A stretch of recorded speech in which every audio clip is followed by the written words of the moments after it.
Shalom, serviteurs de Dieu. Nous sommes dans la joie de nous retrouver ce matin autour de la parole de Dieu. Et nous sommes reconnaissants au Seigneur qui nous a gardés.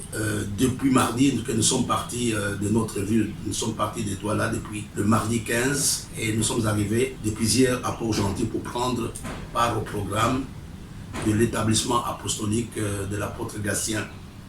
Et nous sommes dans la joie, nous sommes heureux de l'accueil et de l'hospitalité qu'il nous accorde. Je pense que le thème de la conférence, c'est être un bon serviteur. Et je vais inclure cela dans le programme ou dans l'enseignement de ce matin, parce qu'il y a des gens qui vont poser des questions. Je vais répondre rapidement à cette question, c'est quoi être un bon serviteur? Je vous donnerai 5 principes, plutôt 5 piliers qui sont importants à mon avis, et je développerai rapidement 13 principes. Les 13 principes, je vais les développer en tenant compte de l'enseignement que nous avons vu le mardi sur le cours reçu dans le ministère. Et j'aimerais vous dire que les choses que je vais vous donner, ce sont des choses que nous avons plus ou moins vécues personnellement, que nous avons vécues. Et c'est la raison pour laquelle j'ai la facilité de vous partager cela. Après 25 ans de mission au Cameroun, je sais de quoi je parle ce matin. Alors je disais que quels sont les grands piliers, quels sont les grandes choses qu'un serviteur de Dieu doit connaître. Quelles sont les choses sur lesquelles un enfant de Dieu qui veut réellement servir Dieu doit s'appuyer. La première chose, nous parlons des qualités mentales de la personne. Les qualités mentales sont très importantes dans la vie d'un serviteur de Dieu. Je ne parle pas encore des qualités morales. Ce matin, je parle des qualités mentales. Quand nous parlons de qualité mentale, nous faisons allusion à 3 choses. La première chose, nous faisons allusion à la connaissance. Vous ne pouvez pas servir Dieu si vous n'avez pas la connaissance. On appelle le trépied du serviteur de Dieu. Il y a d'abord la connaissance, et en dehors à part la connaissance, nous avons l'intelligence. Et à part l'intelligence, nous ajoutons la sagesse. Il y a un bon texte dans le livre des Proverbes, chapitre 4, verset 7. Voici le commencement de la sagesse, acquiert la sagesse, et avec tout ce que tu possèdes, acquiert l'intelligence. Et dans le livre de Jean, chapitre 8, verset 32, le Seigneur parle que vous connaîtrez la vérité, et la vérité vous affranchira. Donc il y a 3 qualités mentales qui sont très importantes dans la vie du serviteur de Dieu. La première qualité, c'est la connaissance. Avoir suffisamment les informations du domaine dans lequel vous vous trouvez. Avoir la connaissance du milieu dans lequel vous vivez. Avoir la connaissance du ministère. Avoir la connaissance de votre appel. Il faut avoir la connaissance. Ne soyez pas un serviteur de Dieu sans connaissance. Vous devez être un bon autodidacte. Vous devez vous informer. Vous devez lire la parole de Dieu. Vous devez méditer la parole de Dieu. Vous pouvez suivre les informations à la télévision, à la radio. Il faut avoir la connaissance. Et la deuxième chose, en dehors de la connaissance, il faut avoir l'intelligence. L'intelligence, c'est ce qui nous amène à comprendre comment les choses sont reliées entre eux. Donc, il y a d'abord la connaissance. À part la connaissance, il faut avoir l'intelligence. Et à part l'intelligence, il faut maintenant avoir la sagesse. Donc, je ne vais pas parler de la sagesse ou de l'intelligence parce que je crois qu'au début de l'année, j'ai consacré plus ou moins 2 mois sur l'explication de la sagesse de l'intelligence. La première chose pour être un bon serviteur de Dieu, il faut développer ce que j'appelle les qualités mentales. La deuxième chose, non seulement il faut développer les qualités mentales, mais il faut aussi développer le courage. Il n'y a pas de ministère sans courage. Et l'apôtre Pierre l'explique. J'aimerais vous montrer, soit parce que c'est quelque chose de très important, dans le livre de Pierre. 2 Pierre à partir du chapitre 1, verset 3. Je vais seulement lire le verset 3 et verset 5, jusqu'au verset 5. Voilà. Il dit ceci: comme sa divine puissance nous a donné tout ce qui contribue à la vie et à la piété, au moyen de la connaissance de celui qui nous a appelés par sa propre gloire et par sa vertu, lesquels nous assurent de sa part les plus grandes et les plus précieuses promesses, afin par elles, vous devenir participants de la nature divine, en fuyant la corruption qui existe dans le monde par la convoitise. À cause de cela, faites tous vos efforts pour joindre à votre foi la vertu et à la vertu la science. Voilà. Là, c'est quelque chose de très important. Oui, l'apôtre Paul parle de la foi. La foi, c'est quelque chose qui est fondamental dans la vie de chaque serviteur de Dieu ou dans la vie de chaque enfant de Dieu. Mais l'apôtre Paul nous dit, ajoutez à votre foi la vertu. Il ne dit pas que la foi, c'est parce que souvent nous nous limitons simplement à la foi. Il faut avoir la foi pour lancer les ministères. L'apôtre Paul a dit ceci, ajoutez à votre foi la vertu et à la vertu ajoutez la science. Nous avons parlé de la science dans le premier point. Mais ici, la vertu, donc il faut le prendre dans son texte original quand nous parlons de la vertu. Parce que si je pose la question à quelqu'un, c'est quoi la vertu? Il y a très peu de gens qui vont me dire exactement c'est quoi la vertu. Donc en grec, ça signifie orete. Orete signifie, il y a 3 termes ou 5 termes que j'aimerais que vous compreniez, ça peut vous aider. La vertu signifie la vigueur. La vertu signifie le courage. La vertu signifie la bravoure. La vertu signifie la résolution. La vertu signifie la détermination. Donc, il faut la vertu, il faut le courage pour dire non au mal. Si tu n'as pas le courage, comme le courage de Joseph, qui n'a pas voulu se compromettre avec la femme de Potiphar, on dit qu'il était vertueux. C'est quoi? Il était courageux pour dire non à une situation donnée. Et vous comprenez qu'il n'y a pas de vertu sans courage. Donc je reprends en grec, ça signifie, orete, ça signifie tout simplement vigueur, courage, bravoure, détermination, résolution. Pour résister dans ce monde aujourd'hui, avec toutes les convoitises que nous voyons à gauche et à droite, il faut être un homme vertueux. Un homme vertueux, c'est simplement un homme qui est courageux, un homme qui est déterminé à ne pas se compromettre dans telle ou telle situation. Daniel était un homme vertueux. Il avait dit non donc, au mets du roi. Joseph était un homme vertueux. Il avait dit non à tout ce que la femme de Potiphar lui avait proposé. Et là, l'apôtre Pierre l'explique très bien. Il dit, il ne faut pas qu'on se limite simplement à l'onction. Il ne faut pas qu'on se limite à la foi. Mais ajoutez à votre foi le courage. Et au courage, ajoutez la connaissance. Donc le deuxième point, il faut développer le courage. Premier point, pour un bon leader, j'ai parlé de qualités mentales. Je ne parle pas de qualités morales. Je parle des qualités mentales dans lesquelles nous avons la connaissance, l'intelligence, la sagesse. Et le troisième point, qui est très important, un homme qui veut être un bon serviteur doit avoir la capacité de travailler en équipe. Et vous savez, plusieurs ont des problèmes. Ils sont super intelligents, mais ils ont des problèmes. Pourquoi? Ils n'arrivent pas à avoir une équipe. Si tu veux vraiment aller loin dans la vie ministérielle, il faut avoir une équipe. Demain, tu ne seras pas. Le ministère que tu as va continuer à cause de l'équipe que tu as préparée toi-même. Et une équipe, on ne la monte pas après sa mort. Une équipe, on la monte quand on est en train de vivre. Jésus avait une équipe. L'apôtre Paul avait une équipe. Il y avait l'équipe des apôtres. Donc nous voyons que les gens qui ont un bon résultat ministériel, ce sont des gens qui savent comment gérer une équipe. Ce sont des gens qui sont dans une équipe. Le premier pilier du ministère, ce sont les qualités mentales. Le deuxième pilier d'un bon serviteur de Dieu, c'est le courage. Il doit développer le courage. Et le troisième pilier qu'il doit développer, c'est développer la capacité ou les aptitudes d'être donc de travailler en équipe. Et la quatrième chose que j'aimerais que tu retiennes ce matin pour être un bon serviteur de Dieu, il faut être ferme, mais être flexible. Être ferme, mais en même temps flexible. Vous allez le comprendre. Être prêt à s'adapter aux réalités présentes.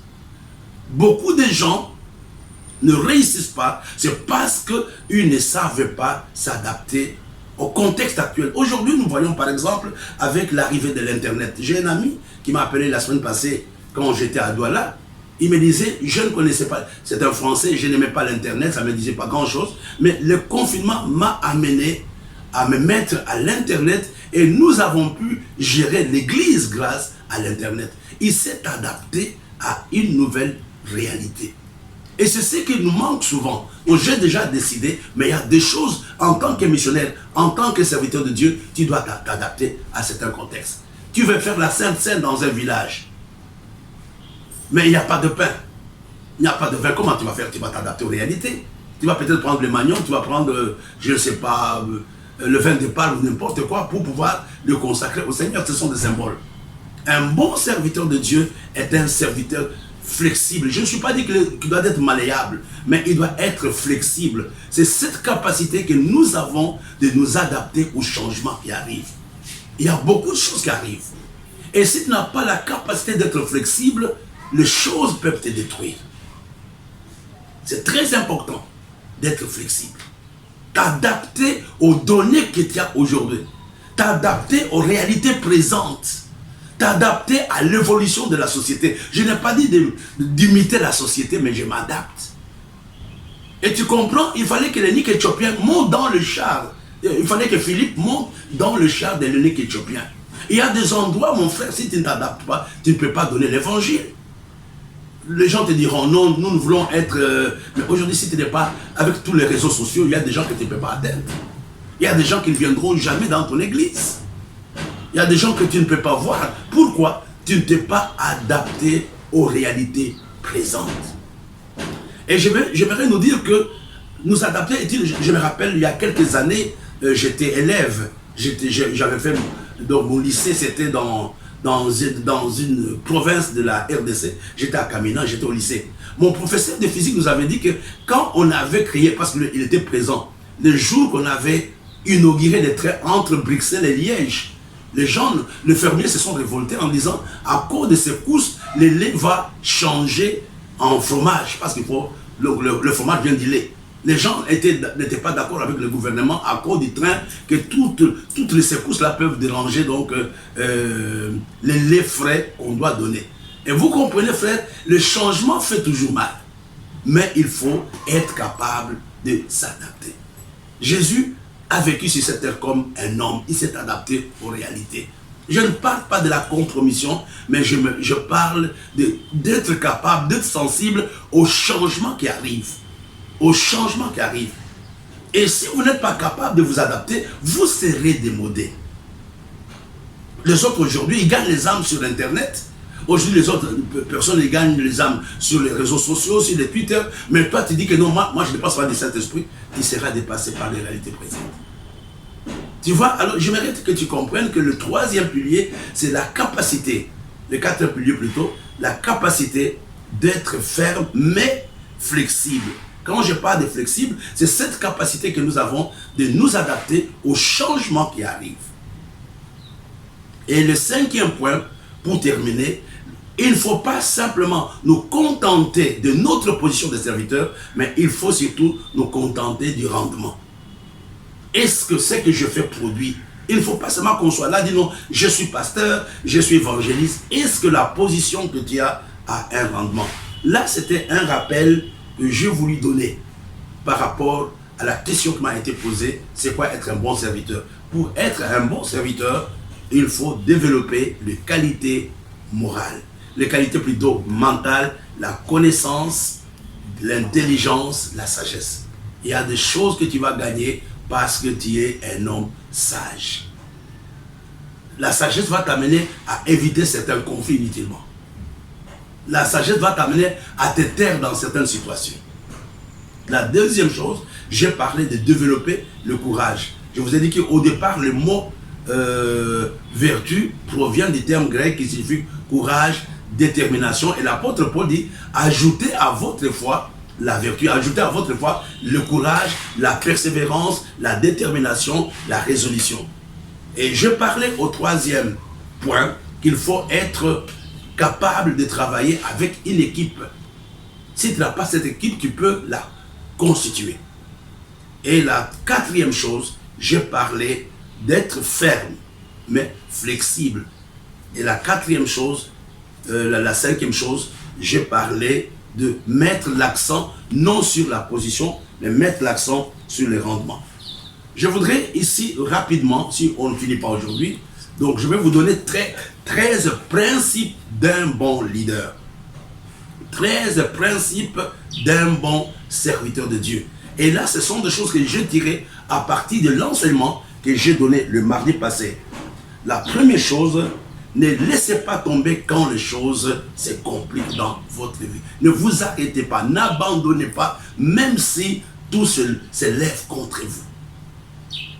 Là, c'est le premier principe, il y en a 13. La première chose, ne laissez pas tomber quand les choses commencent à se compliquer. David a eu des moments difficiles. Moïse a eu des moments difficiles. Tous les grands leaders, même l'apôtre Paul, même Élie lui-même, même Élie par lui-même, Élie aussi a eu des moments difficiles. À un moment, il voulait s'arrêter. Mais Dieu lui a dit, mange le petit pain et continue. Ne laisse pas tomber quand tu es contesté. Ne laisse pas tomber. Les bons leaders, ce sont ces gens, contre vent et marée, qui disent, je vais aller faire la volonté de Dieu, quand bien même les gens se soulèvent contre moi. La deuxième chose, le deuxième principe, n'enviez pas les autres. Vous allez être détruits. Faites la chose que Dieu vous a demandé de faire, mais n'enviez pas les gens autour de vous. N'enviez pas d'autres ministères. N'enviez pas d'autres pères spirituels. N'enviez personne. Quand tu commences à envier ce que le Dieu a donné aux autres, tu vas t'écarter de ton appel. La troisième chose, le troisième principe, nous devons apprendre de nos erreurs. Tu dois apprendre des erreurs. Chaque erreur est une école. Ne ferme pas les yeux. Il y a des erreurs que tu as commises. Moi, j'ai commis beaucoup d'erreurs. Mais à partir des erreurs que je commises, qu'est-ce que j'ai fait? J'apprends de mes erreurs. Donc, les erreurs m'aident à m'améliorer. Les erreurs m'aident à me perfectionner. Le quatrième principe, ne blâmez personne pour les problèmes par lesquels vous passez. Soyez responsable de vos problèmes. Et souvent, quand les problèmes arrivent, nous avons tendance à chercher les boucs émissaires. Ne blâme personne. C'est Dieu qui t'a appelé. Ne jette pas la faute sur le brebis. Ne jette pas la faute sur les brebis qui ne te donnent pas l'argent.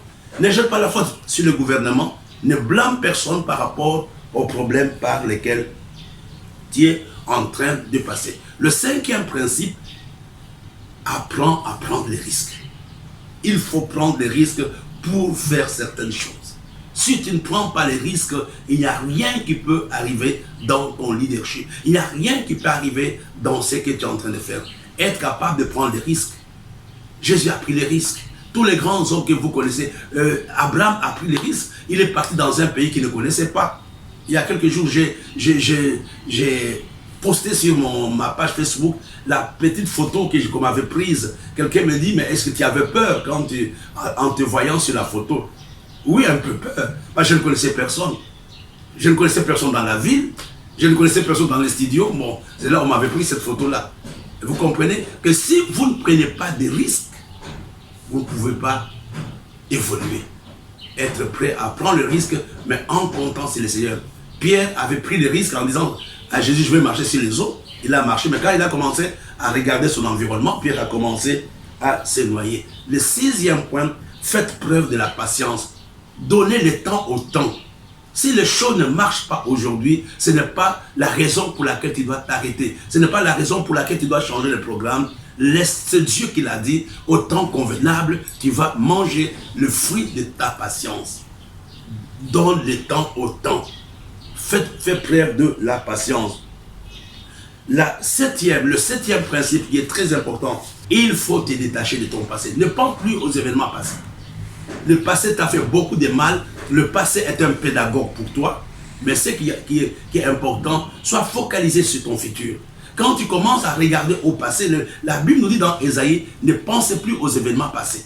Je suis sur le point de faire une nouvelle chose. Je parle à quelqu'un, tu as été blessé, tu as été rejeté, tu as été humilié. Ce sont des choses qui sont arrivées. Mais aujourd'hui, focalise-toi sur ton futur. Le huitième point, le huitième principe, ne vivez pas pour plaire aux autres.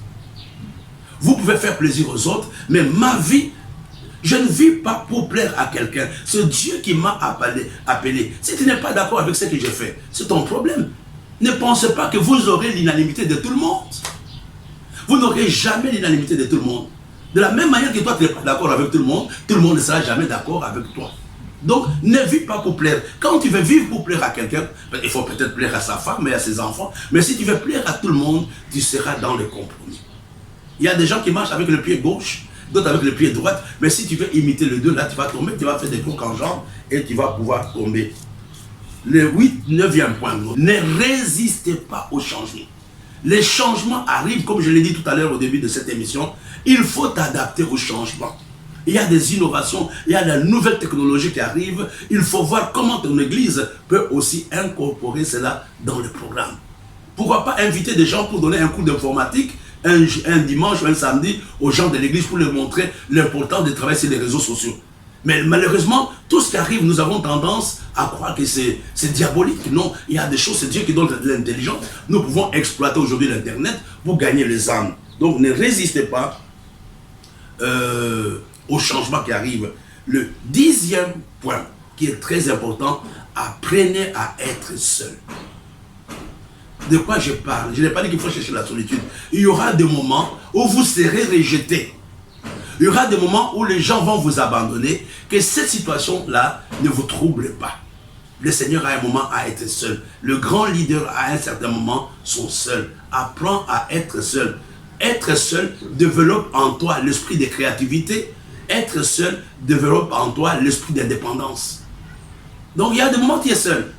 Ne dis pas non, les gens ne me suivent pas, je suis abandonné, je change. Non, mon frère, apprends à être seul. Et le 11e point, il nous reste des petits points. Le 11e principe, évite de suivre le mouvement de la foule. La foule n'a pas toujours raison. Josué et Caleb n'ont pas suivi l'avis des 10. Mais qu'est-ce qui se passe souvent? Nous avons tendance à suivre le changement et la foule, c'est deux choses différentes. Parce que tout le monde qui fait des programmes comme ça, moi aussi je vais les faire, ne suis pas les mouvements de la foule. J'ai vu beaucoup de ministères se compromettre parce que c'est tout le monde qui parle de la délivrance, parce que tout le monde qui fait ceci, cela. Moi, je vais le faire dans mon église. Non, mon frère, apprends à être personnel. Fais les choses telles que Dieu t'a demandé de faire. C'est ça la constance. Je peux suivre, je vais imiter certaines personnes, mais pendant 25 ans, j'ai essayé d'être personnel. Pendant 25 ans, je suis resté ferme à mes convictions. Je suis resté ferme à tout ce que je croyais que Dieu m'avait dit, m'avait demandé de le faire.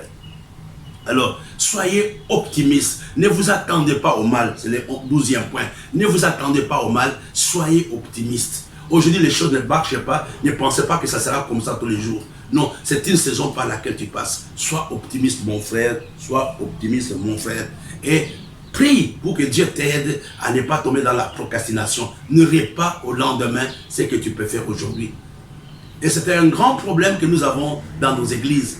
Nous voulons toujours tout remettre à demain et malheureusement, nous n'arrivons pas à le faire. Soyons de bons serviteurs de Dieu. Que Dieu nous bénisse. Ça a été un plaisir pour moi de partager cette petite parole. Je pense qu'elle a été très riche, qui a béni quelqu'un ce matin.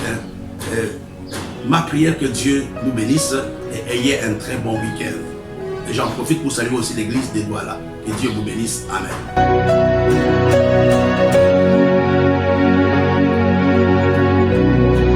Your love is